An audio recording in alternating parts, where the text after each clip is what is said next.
I'm always curious because this always brings out the best in guests and really valuable things, I think. So I always like to ask, when did you first realize that you were an entrepreneur? When in my first job, every time the boss and the office manager found reams of paper going missing and piles of pens missing, everyone always pointed the finger at me, and they were right. Yeah. So what were you taking all the office supplies for? I'm curious now. That's when I realized, and I'm exaggerating, but that's when I realized I didn't actually steal office supplies, but I thought about it a lot. Yeah. And I was like, I'm obviously not cut out for this type of like yes sir, yes ma'am type work. Because I do think about stealing a lot of office supplies. Like I never actually did, but Yeah. What kind of way too much that I realized this is probably not cut out for this kind of work. What kind of job was it? It was for a real estate developing company. They built tire shops. So they built tire shops all over like high-end tire shops all over I think they got acquired. So it's like, wow. I was like okay, funny story. I was working as a real estate analyst for them. And when I use that term incredibly loosely, because I don't think I ever analyzed a single deal. I don't think a single. In fact, I think I could honestly say that during a 40-hour work week, I maybe put in 60 minutes of actual work. The rest of the time, I was planning my first business, which incidentally was a cigar business.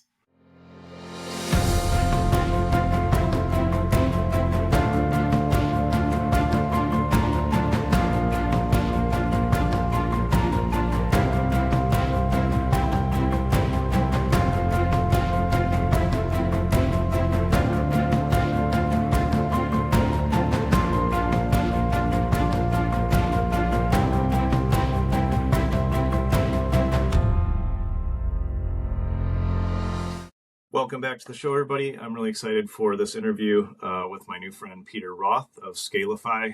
We both have some similar backgrounds in home services and marketing and sales and lots of entrepreneurial things. And these are my favorite kind of conversations. So welcome to the show, Peter.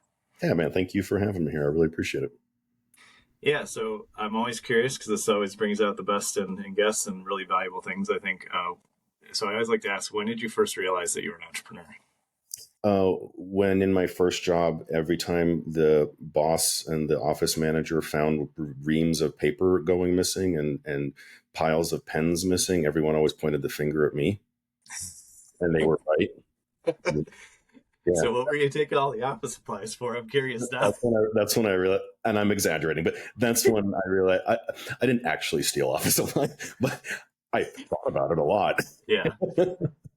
And I was like, I'm obviously not cut out for this type of like yes sir, yes ma'am type work. Because I do think about stealing a lot of office supplies. Like I never actually did, but Yeah. What kind of way too much that I realized this is probably not cut out for this kind of work. What kind of job was it? It was for a real estate developing company. They built tire shops. So they built tire shops all over like high-end tire shops all over I think they got acquired. So it's like, wow.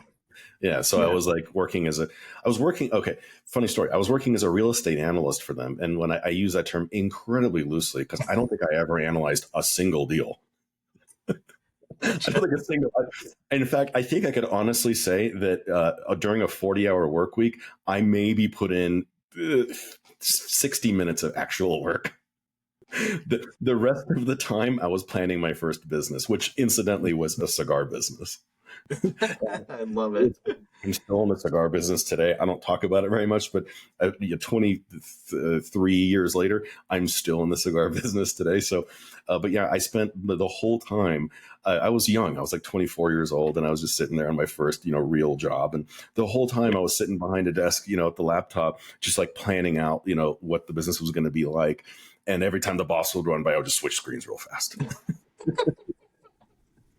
So that's awesome. Yeah. So thinking about hiring me to work for you full time, I mean, don't do that. You don't want to do that. Exactly. I can totally relate because one, like I've had 2 jobs outside of family jobs, and I worked for my family's construction company for a little bit, and I'm a terrible, terrible employee.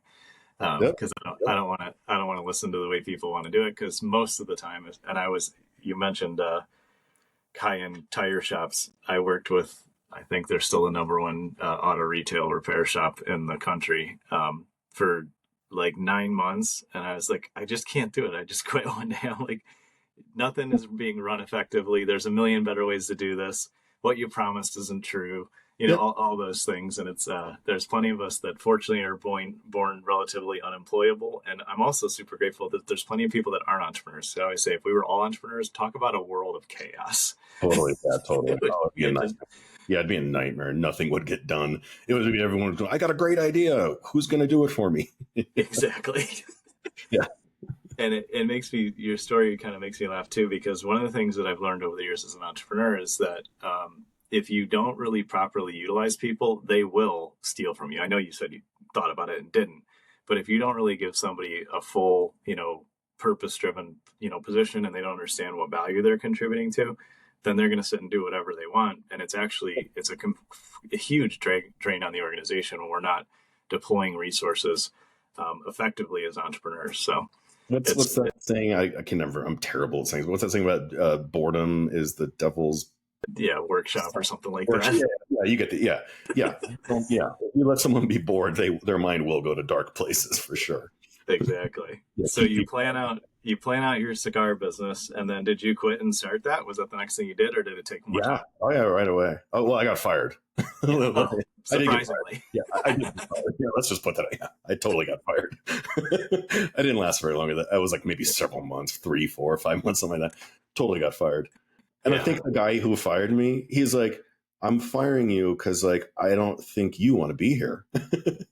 He's a very kind firing. He's like, I can tell you're doing some cool shit, and I think I'm doing you a favor, aren't I? And I was like, He's like, and the funny thing is, he ended up becoming one of my clients at what became this really high-end cigar bar that I ended up building a few years after that. Him and his wife started coming in and like hanging out, doing like all the different nights that we would go. And then we had a good laugh about that. He's like, I'll go ahead and take the credit for doing all this for you. And then like, that's awesome. So early on, and then we'll get into what you're doing now here in a little bit. Sure. But early on, from getting fired and then building out the cigar business, what was that like? Like what was the difference between you're sitting on the laptop planning and thinking about it to when you actually did it? What were some of the early lessons you learned? Oh God, man, you're really making me go back. Now you're making me go back 24 years, literally, because we started in 2001. Okay, well, okay, cool. Yeah, I got an answer to your question. I launched my business 2 months after September 11th. Holy cow. 2 months. We September 11th was September 11th, and then we launched at the end of November. Wow. So 2 months later is when 2.5 months later is when we launched our business. So yeah, the economy was, needless to say, in the shitter at the time. And so, yeah man, it was a hell of an eye opener, but no, it was look, I mean, anyone who started a business already knows this. It's an exercise in how much pain can you tolerate? Yeah. Is the best way to put it. It's like, it's a true test of like, what is your pain tolerance? Yeah. Because in the beginning, that's all it is. In the beginning, it's just getting your teeth kicked in over and over and over. That whole, again, I'm bad at sayings, but it's not how many times you fall down. It's how many times you get up. Yeah, absolutely. Right. But I mean, that couldn't be any truer because that's all it was. It was just a series of getting my teeth kicked in over and over and over. I still have to this day PTSD. I remember like the night we had our first shop set up. It was supposed to be live and open. And we were in a mall. We were in a shopping mall, and shopping mall management has like really strict policies as to what you can and can't do. Yeah. And when they tell you have to be open at 10 a.m. or whatever, 10 a.m., when they tell you have to be open at 10 a.m., if you're not open at 10 a.m., they fine you like hundreds of dollars every minute that you're late to open. Wow. You don't get to make your own hours in a shopping mall. Your hours are the shopping mall hours, right? And so you can't do construction during business hours. You can't be, moving boxes back. You can't do anything. So like when 10 a.m. is when it's opening time, your store has to be open and looking beautiful, or they will walk around and write you fines, and you got to pay them, or they'll over a violation of your contract, and they can screw you out of everything. So I remember that. And we were supposed to be open that following morning, and we were far from ready, like really far from ready. We had, the cabinets put in at the last minute, and the general contractor screwed half of that up. we were supposed to have all the lights and everything for all the cabinets ready to go with all the light, the beautiful lighting. Lights weren't even there at all. We had no lighting. So I had to like run around to a bunch of different like supply shops and myself try to like scramble to get all these things, ready to go for that following morning. Pulled an all-nighter. So we started moving in, like it was like on a Sunday and we were supposed to be open by Monday. So we were there with like all these crews by like 7 a.m. on a Sunday with, getting all the equipment moved in. So from having barely slept that night before, starting at a 7 a.m. on a Sunday, and then pulling an all-nighter through the following Monday and working my ass off, not just like sitting around doing nothing. Video games, like, working my ass off. Dude, I remember driving around that Sunday night at like 3 or 4 in the morning, trying to get some equipment or whatever. I don't even know why I was driving. Anyway, so driving around some crazy unknown hours. Dude, I was like delusional because I was so sleep deprived that I was like totally like double vision down the highway. I'm like, I'm going to kill someone and myself. And I'm like, but I don't have a choice because I have to be by 10 a.m. or they're going to start finding me hundreds of dollars every minute that I'm late. So it's like, again, a series of getting your teeth kicked in. But I mean, God, those life lessons are the ones but I'm still to this. That's why I'm telling the story, because I'm still traumatized from that experience of driving around like double vision, seeing, thinking I'm going to kill someone tonight for sure. It's so funny you say that, because I've not had a lot of guests talk about doing that, and I think I know many of us do that as entrepreneurs. And my longest stretch was 50 hours straight in a business situation like that. It's hell. There's nothing like that. I mean, at all, compared to, I've been through plenty of painful things as you have, and man, when you get to that point, and I think I slept for like 20 hours straight after it or something like that. But yeah, there's nothing quite as uncomfortable as knowing that you cannot go to sleep, you cannot stop. Because I had a 10 million, at least a $10 million business on the line for an IT project that went completely sideways because my partner made some really stupid decisions. Ex-partner, obviously now. But I just remember, like, I just got to keep going. And, like, there's no amount of caffeine or anything else you can put in your body at some point, and you just have to, it's purely that stamina and that will to complete no matter what happens. So I can totally relate to your story. But I can tell, like, your hair is standing up on the back of your neck just even talking about it, right? I know. Even talking about this, like, makes me kind of sick to my stomach because it was such a awful experience. But that's when I learned I'm never doing retail ever again. I have been smart enough somehow to stay out of retail, probably because I've seen enough people do that kind of stuff. I was just young, and I was young, and it was back. This was like, I mean, the internet was just barely a thing. Yeah, it was a baby. 2001, the internet was barely a thing back then. So it's not like, the term SaaS didn't exist. I mean, none of these things even existed. So like, when most people thought about starting a business, it was probably some brick and mortar, something or another. Yep, exactly. So it was very traditional type business models back then. And it pains me to think that, like, God, if I had taken everything that I knew now, but I had, the world of opportunity now, as opposed to back in the early 2000s when the internet really barely existed, God, it would have been a totally different scenario. Totally understand. My first business was a construction and remodeling company, and I got leads through the yellow pages, which, like, my son doesn't know what that is. So there you go. I could totally relate. I'm curious, how long did it take you to get that business, like, to a point where it was stable? Because one of the things that I know you and I know is there's so much bullshit online about, make all this money overnight, or here's the formula. And there's not necessarily that. There's systems and processes we can model and learn, but it's not the overnight success. So how long did it take from that painful start to where things were stable, and what did it look like when they were stable?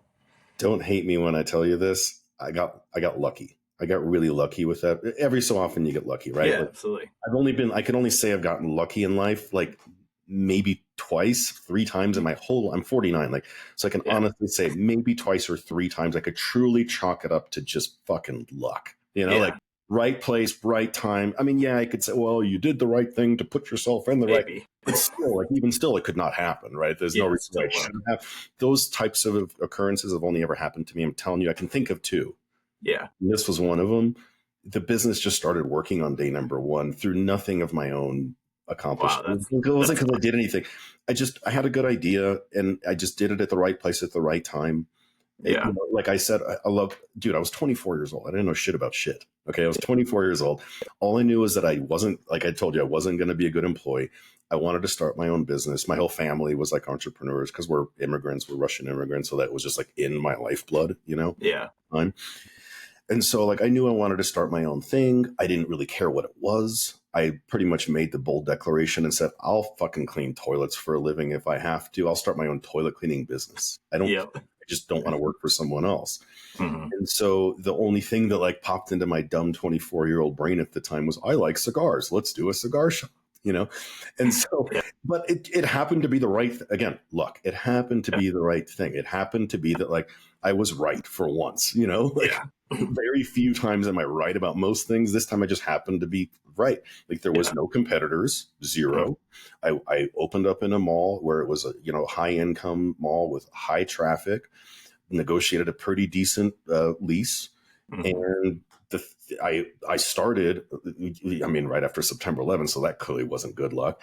But Yeah. I happened to open up right before the holidays. So I opened up right after, or right around Thanksgiving, or maybe right after Thanksgiving is when I opened up. Mm-hmm. So, if you've ever been into a mall during Christmas time, then you'll know it's a goddamn zoo. Yeah. And so, dude, the day we opened, my wife at the time, I was out running, trying to grab some equipment for something, that's Yeah. She calls me. She's like, dude, we need to reorder shit now. Like, we're going to be out by tomorrow.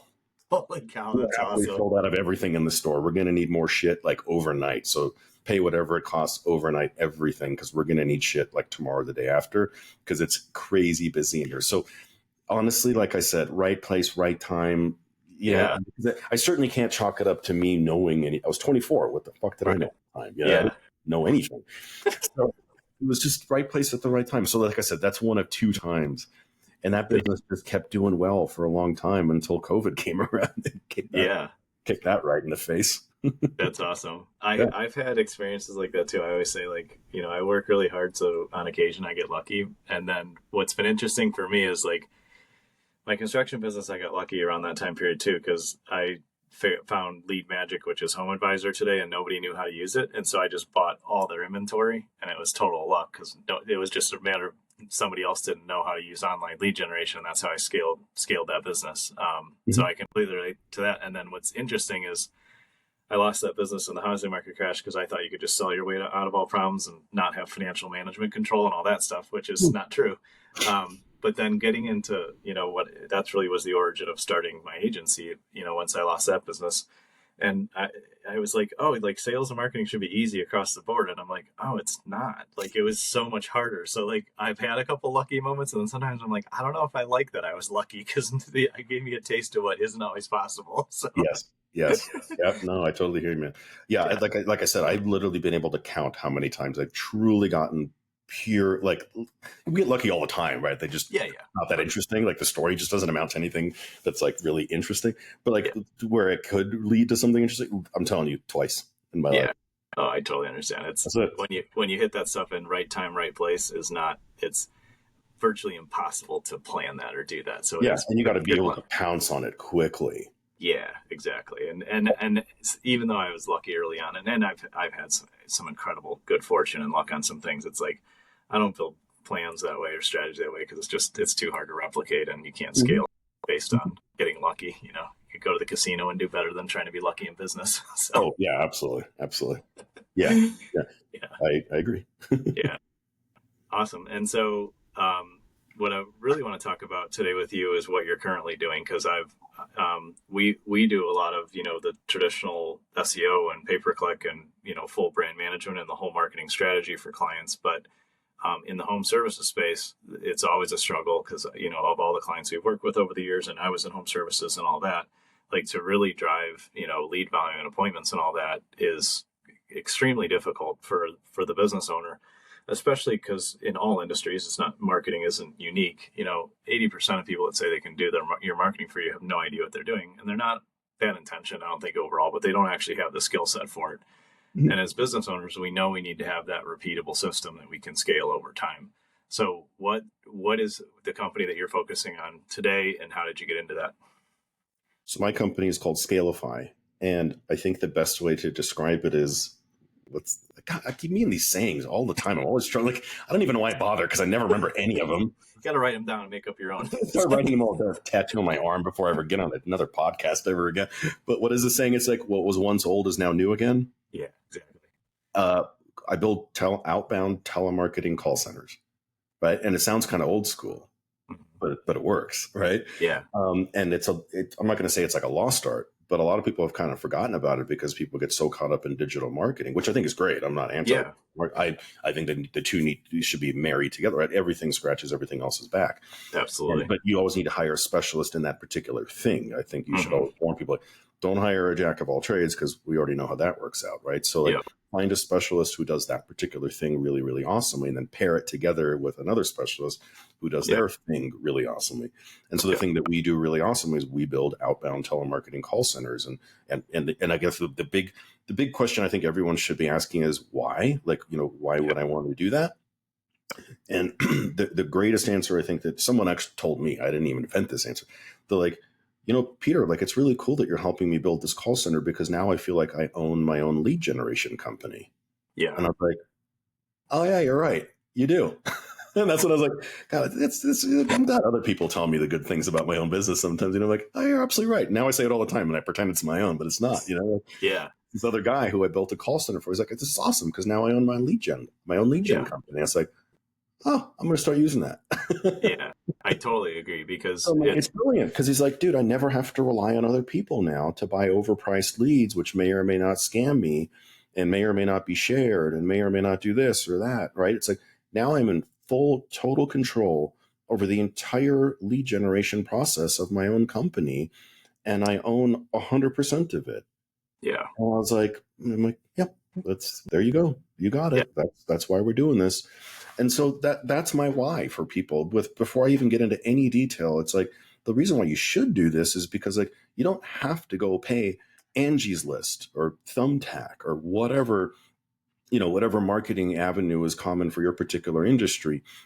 I'm just using the really bad ones because, like, these are like the worst offenders. Being from home services space, you already know them and are probably getting the shakes when you even hear those names. But like, because I never did Angie's, but we did do Thumbtack when I owned my HVAC company, which I can talk about as well. But like, man, it's just silly that people think, and I mean, I get it. They don't know that any other options exist because every industry has its own, like, channels that they naturally gravitate towards, like HVAC and roofing. They naturally go to Angie's because they get marketed to a lot.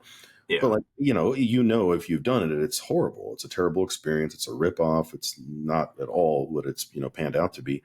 And I'm like, you don't have to do any of that. Like, you can own your own lead gen process. You can control every single aspect of it yourself and bring it fully in-house. And it's not, with my help, it's not that hard to do. And we can get you live in a week.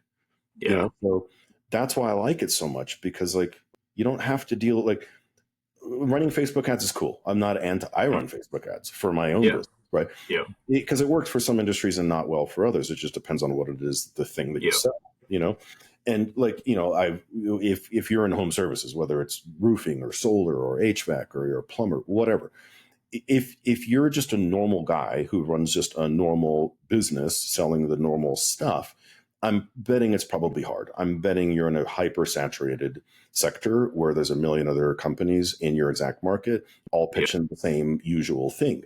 So unless you have a unique offer, something that falls outside of the normal, replace your roof or get solar or fix your plumbing, unless you've got something that's unique, you're dealing with a highly saturated sector. Yeah. So step one is try to have a unique offer if you can. Right. I realize that's easier said than done. I realize not every industry can have a unique offer. I get it. But if you can, even if in the slightest possible way, because you've got something that's unique about your offer, that would be the first thing I would do. The first thing I do is if you can, try to find something that you can grip onto that's a little different than what all of your competitors are doing. It's like, even if you replace roofs, okay, like, then find a cool roof product that's a little bit different than what they offer. Yeah. And focus on that, right? Like, we've got XYZ cool product. Mm-hmm. Right? If you do solar, we can also put in a charging station for your EV. And we've got this kind of a cool picture of a charging. grip onto something that's a little bit different than what your competitors have, Yeah. and ride that for as long as you possibly can, because now your ads might actually have a decent chance of working. Yep. And if they don't, that's when we step in, right? Yeah. Then that's when we step in, and I can talk your head off about, all the benefits of outbound telemarketing, but I'll let you talk a little bit too.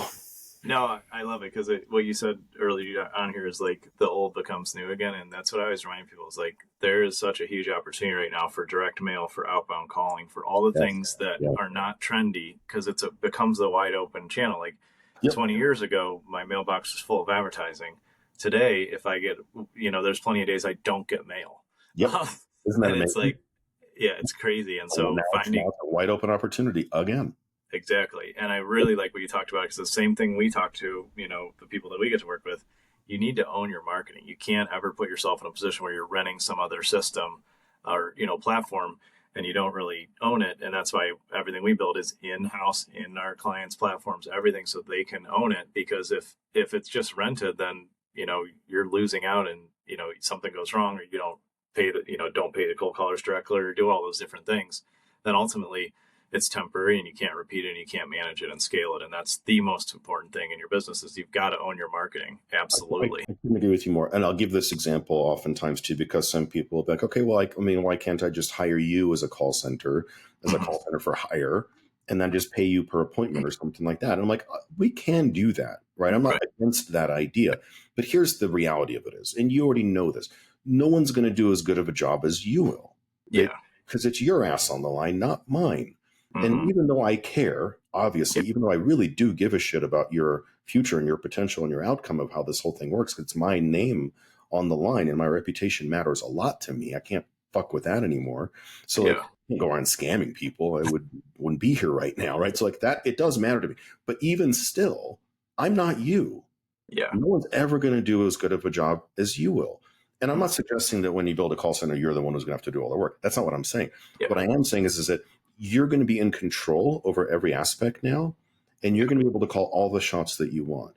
Meaning, like, if you were to just hire me as just a call center for hire, you don't get to call me and be like, hey, change your script. I'd be like, no, we don't do that. We use one script for every single client because I have to keep things simple and across the board. So I can't help you. But if you own the call center, you can do whatever the hell you want. Change the word, do this, fire that guy, hire that guy. You get to control everything now. And that massively accumulates over time to wildly different success rate than just outsourcing it to someone else. So couldn't agree with you anymore on the idea of owning the own process. Yeah, it's crucial because otherwise you can't scale growth and you can't scale up and down because obviously in home services you have your busy seasons where you can actually cause yourself pain if you book too much. And then you got your slow seasons where you definitely got to book enough, to keep busy and fill in the gaps. And I always tell our clients, you've got to own your marketing and be able to turn the dial up and down based on what you need to match where the business is at and what you're trying to do. And so I'm curious, like what, just like maybe an example to like best case kind of clients that you work with, like what size are they in? What size businesses are they? When does this make the most sense for somebody to put in place? Because, we've been through all the stages, like when it's you and a couple other guys, when you have your home service company, it's a little different than when you have, X number of trucks on the road and all those kind of things. So like, when does this feel like a strategic wise step for people? And then what does the process look like? Oh, the good news is you don't have to be, I hope I didn't get the message across that you have to be some huge company to work with us. That's not the case at all. Awesome. We've got plenty of clients who have one sales rep. Oh, very cool. Funny. Yeah. So there is really no minimum. I have one sales rep. We can build a call center. And the term call center, by the way, I was on Brad Lee's podcast literally 4 days ago. And he was the one that corrected me. He's like, I think you're confusing people by calling it a call center because you're making it sound way bigger than it necessarily has to be. You're making it sound like there's a big, basement, operation with a bunch of people in this, in this room. And I'm like, you're probably right. He's like, it's appointment setting. I'm like, yeah, it's appointment setting. He's like, that sounds a lot more user-friendly than call center. And I was like, yeah, okay, fair enough. Fair enough. I'm still sticking with call center, but I do hear your point.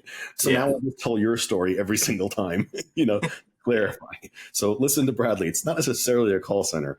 It's an appointment setting system, right? You can do it yourself. But I'm not I always tell people, like, you don't need to hire me to do this. I mean, you should if you want it done really, really well. Obviously, that's why you would hire me, right? Just to make sure it gets done right. Like, I guess you could pull your own teeth too if you wanted to, but you'd probably hire a dentist if you want to make sure you don't die after it, right? So, Yeah.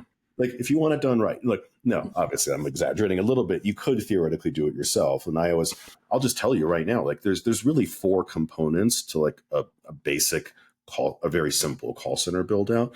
There's the software dialer itself. There's the agents. There's the script. And then you need to have some phone numbers to call, the data, Yeah. right? Numbers to call. So, I mean, in theory, yes, you could go get all these things yourself. Now, obviously, I'm oversimplifying. Obviously, there's a million moving parts that go in between all 4 of these components. But in theory, it's like, like the setter closer model, that's a mini call center. Yeah. Right. I mean, if you think about it, that's a mini call center. Just having a VA, pick up a lead list and start calling it. Okay, that's a call center. The only difference is you don't have any professional guidance for someone to help you who can get you dialed in a matter of days as opposed to months or years. Yeah. I boldly tell my own failure story where it's like, it took me over 2 years to stop losing money as a call center operator, because I was starting with like 6 to 8 agents on day number 1, so it was a full-fledged call center at that point. I lost a ton of money. Now I was in solar. Solar is a nightmare of an industry. It can be, at least at times. Yeah. And so it's very easy to lose money because it's a much lower success rate sort of a thing. If you're in roofing, if you're in HVAC, if you're a real estate agent, those are much higher conversion ratios, much more odds of success. So those are the people I'd much rather work with anyway. But like, I lost a ton of money. And so what I promise to people, I always tell them, look, what you're paying for is all of my experience, right? Which just like, like with anybody, like, when you go get surgery, you're not paying for equipment. You're paying for the 10 years that the guy went to school. That's what you're paying for. Yep. Right. When I owned an HVAC company and my technician would come out to your house to replace like the igniter on your furnace, that's a $5 part, literally. I'm not exaggerating. It's a $5 part. And people could look it up, and a couple times it happened where they'd be like, hey, Peter, that's like a $5 part. Why are you charging me $350? Yeah. I'm like, because you're not paying for the part, bro. You're paying for the guy's schooling that he went to for the last 3 years that he devoted his life to. You're paying for the truck that's loaded up with $250,000 worth of equipment so that he can have a replacement for you right now, immediately. You're paying for the insurance. You're paying for the rent. That's what you're paying for. But mostly you're paying for his experience so that he can identify your problem in minutes and get out of your house in minutes. As opposed to not blow up your furnace. And you spending weeks and or months trying to identify the problem during which your whole shit can light on fire. Literally. That's what you're paying for. Like, when you go to the steakhouse, you don't ask them, hey, can I bring my own steak in because I can get it for like $6? Right? We know that. Right? So it's like, so anyway, I'm beating a dead horse here, so I think you get the idea. But like, that's what I tell people. It's like, you're paying for the expertise. And so I tell them, like, what took me 2 years to figure out, I'll compress down to 2 months for you. So no, month number 1 is going to be a little bit of a learning curve. We got to get past month, but by month 2, that's when things really start popping off quickly. So that's my promise to people. That's what you're paying for. It's like an insurance policy. Yep. You're buying an insurance policy against failure. Yeah. And you're totally right. There's plenty of things that I've done the hard way because I couldn't find anybody else to do it, or, multiple reasons, but all of the failed scripts and failed agent hires and failed dialers and failed setups and all the things you did, is why you can come in and help people avoid those things. And that's exactly why in business, if we pay for expertise, we grow a lot faster, especially when we can. You and I bootstrap stuff, I'm sure. So there's seasons where you can't. But honestly, as soon as you have a little bit of profitability and runway, keep buying your success and don't spend time. Oh my God, all day long. Everyone already knows this. Like, you're going to pay for it one way or another. Exactly. Do you want to pay for it with cash now, or do you want to pay for it through time and pain and losses over a longer period of time? Yeah. With a much lower odds of success. So you're going to pay for it regardless. It's just, what kind of currency do you want to pay with? Yeah. That's your price. Yeah, and the time factor is so expensive that it's easy to forget as entrepreneurs because we are self-motivated and driven, and we can solve problems if we stick with it long enough. But the opportunity cost just catches up to look at the richest guys, right? The richest guys and the wealthiest companies, they don't go starting new businesses. Yeah. They buy existing ones that have already proven that they can that have already figured it out because they know the value of time.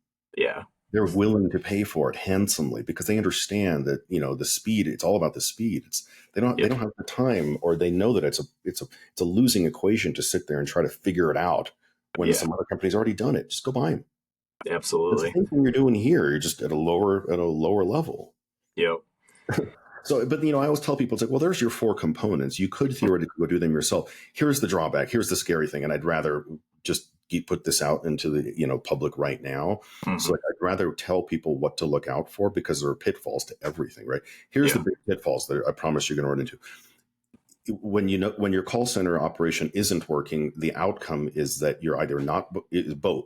Two things will happen. You're not going to book enough appointments. That's number one. So the output just sucks. And number two, your no-show rate is through the roof. Yeah. Right? You're booking some appointments, but they're all canceling, or they're just not showing up, and they're ghosting you. Yep. Either way, you're losing, aka you're losing a lot of money. Yeah. So that's the inevitable, that's what happens 10 out of 10 times, if it doesn't click right away, which I've never seen it click right away. Yeah. And then here's the real problem. Okay, so there's the problem. Now, trying to find the solution to that problem is really, really, what's the word I'm looking for here? Anxiety inducing. Yes. Because now, like I said, you've got four components, right? You've got the dialer, you've got the script, you've got the agents, and you've got the data to call. Any one of those can be broken. Yep. And like I use an example of like being a mechanic, like I'm not a car mechanic. So like if my car breaks down, I'll probably just open up the hood and sit there and start crying. Yep. Because I don't know what the fuck I'm doing. I'm not a mechanic. So like, and there's like 1,000 moving parts. I'm like, how the fuck am I supposed to figure out which one it is? And by the time I touch one, I could have just broken another. Yep. And then the problem just exacerbates itself. And now you're really crying. Yep. So it's the same thing here. I mean, yes, there's fewer moving parts, but there's a lot of, like I said, there's a lot of stuff in between too. Variables in there. Like, Yeah. you don't know, is it one of the problems? Is it three of the problems? Is it all four of them are problematic? Is my script screwed up? Did I hire wrong? Are my agents not good at what they're doing? Am I using the wrong type of data? Is my dialer not optimized? Like all of these things, you can have all four of them going wrong, but you wouldn't even know, because, like I said, I'm using my mechanic. You're just standing there staring at the goddamn engine, and the smoke is coming out of it, and you're stuck on the side of the highway crying. Yeah, exactly. You're right, because that's where the complexity and like second, third order impact of one change here, one decision here. If you haven't done it enough, you have no idea what you just broke, or even worse, what you just fixed, because you can't repeat You it. don't know. You have no again. experience. You don't know what you don't know. That's the scariest place to be in a ball, is you don't know what you don't know. Yeah. That's why you hire someone who does, so they can quickly open up the hood and be like, oh, it's clearly the blah blah blah part. Yeah, exactly. I can't even make up a name for a part of a car. Yeah. That's how little I know about cars. On the spot, I couldn't even make one up. The Johnson rod is broken on your car, sir. That's right. You're going to need a Johnson rod. When you look at, I'm sure you've, seen people try to build it themselves or hire someone that isn't experienced. What do you typically see, like stat wise, for like calls to appointments when things are broken versus when somebody can invest in your experience? Like and it's a range of industries and offers and all those type of things, but what's like clearly underperforming, and then what are kind of the benchmarks that you like to see your clients hit when they're 2-3 months into the process? So I don't want to throw out terms like, conversion ratios and stuff like that, because that's meaningless to most people. That's like a meaningless number. Yeah. I think a more meaningful number is like the final outcome. So like, it's a number that people can wrap their mind around. So like, okay, how many appointments is each agent booking on a daily basis, right? Like that final outcome. That's a real tangible thing that I can wrap my mind around.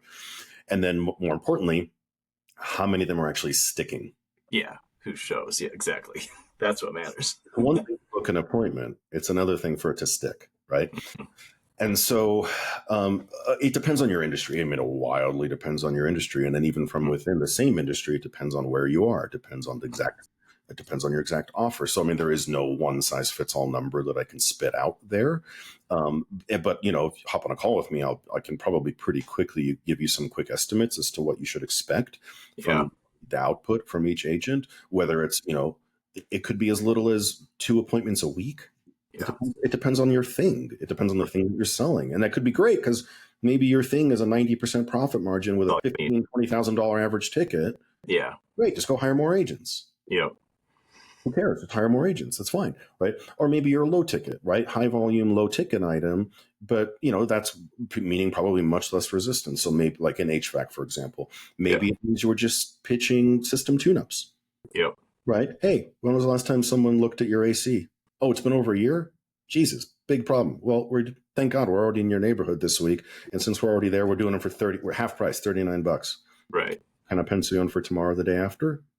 Right, easy, right? Low volume or high volume, low ticket, low resistance. Like that, we can, agents maybe they can do 5 to 7 a day. Mm-hmm. Right. Just it wildly depends on the offer. It wildly depends on even your marketplace. Yeah. No, that's an honest answer. You're right. Phoenix, like in the dead middle of summer, and your AC goes out. Yeah. Those people are calling 50 different HVAC companies, and they're all booked out. None of them even come to your house. Yep. So, and with the system that you install, like when you teach the business owner to do this, and say they start with 4 agents or whatever, that's what they need today. Sure. When it comes to scaling that, do they own it in such a way that they can just plug in and hire new agents, or do you typically come in and help them scale, or how does that work? Either, whatever you want. So I always do. I pride myself on this. I tell people when I say, hey, you can own your own lead gen company, I literally mean that. I'm not just using that like as a figure of speech. And I say that because like you actually own the entire call center. Mm-hmm. So like, you pay us, like I hand you the proverbial keys, and you now own the whole thing. And you're not, and more, that's number one. Number two, you're not married to us for anything. There's no component of this like, oh, the trick is, but you got to buy agents from us at this overpriced thing, or we're going to pay the agents. Don't worry, we'll take care of the payroll, but wink, wink, we're going to upcharge 75% of what they really. They're only making $5 an hour, and you're paying 12, and we're making 7 of it. Like, no, we don't do anything like that. So like when I set these things up, it's 100% yours. You pay everyone directly, not through us. Nice. We're not pocketing a profit on this thing on the back end. So you pay the agents directly. If we're setting up a system with like a manager, because it's maybe a little bit larger and you need an in-house manager, you pay them directly yourself. They're not getting paid through us with a profit built onto it.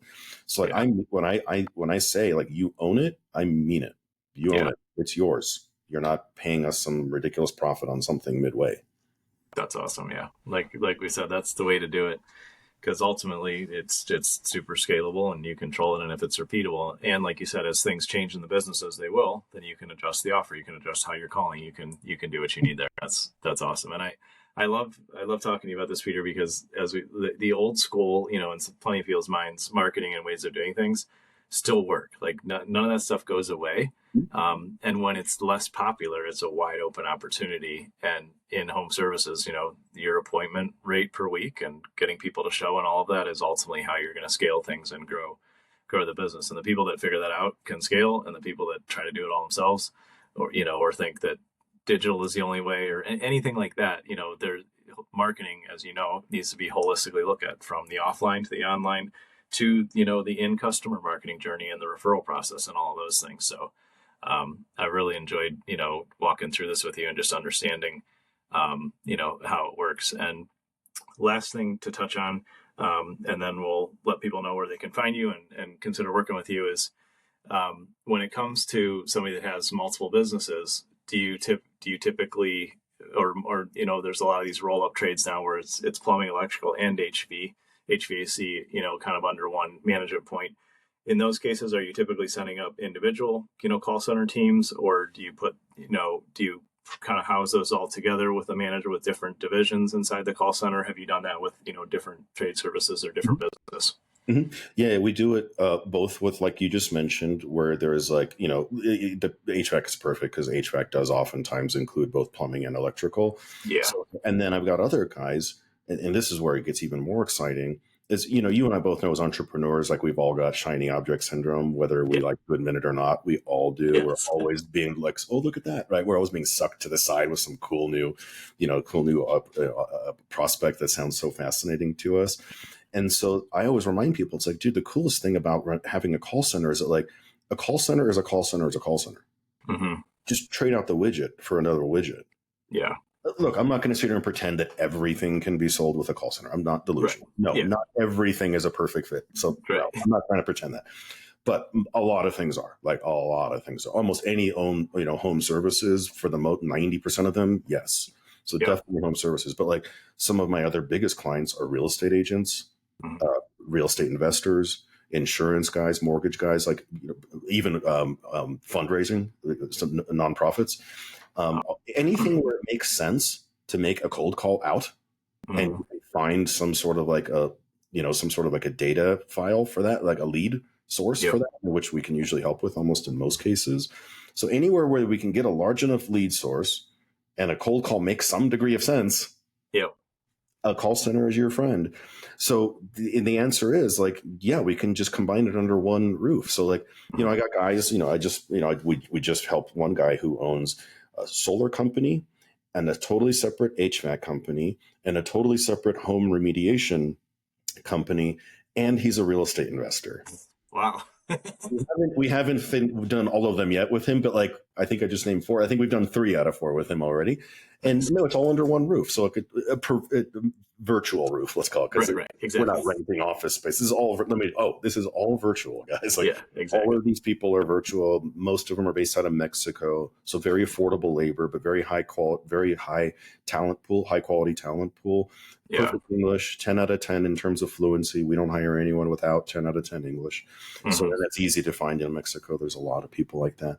Yeah. And so, yeah, we've helped this guy. He's out of Vegas. A really, really funny dude named hi, Murat. Great guy. He owns a ton of businesses, really successful guy. And I've loved watching that we're able to help him grow all of them, Yeah. Well, 3 out of 4 so far. Right. We're Gotta about get the next one we're about to add on real estate investment. out. So Very cool. Well, yeah, this has been we a just add on a few agents. That's it. Add on a few yeah. agents and modify the script a little bit, and off we go. Yeah. That's awesome. Mhm. Well, thanks, Peter. This has been a blast to talk about, and I always love looking at, like I said, new strategies and how to bring expertise into, your business so you can scale and own your marketing at the next level. So, what's the best place for people to find you and learn more about what you're offering? Yeah, scalifyco.com. So Scalify, kind of like the way it sounds. So SCALIFY, Scalify, CO.com. Awesome. Well, we'll include that in the show notes, and I definitely recommend for all the folks in the audience here that are especially in home services and real estate and all the things that Peter mentioned, definitely reach out and talk to him, because when you're looking for help, it's always good to work with somebody that's an experienced entrepreneur in the entrepreneurial game for a long time, and especially in the expertise in the space that you need. So thanks for being on, Peter. It's been a blast, and we'll probably check back in the future and bring you back and see what else you've been up to. All right. Sounds great, man. Thank you. Thanks.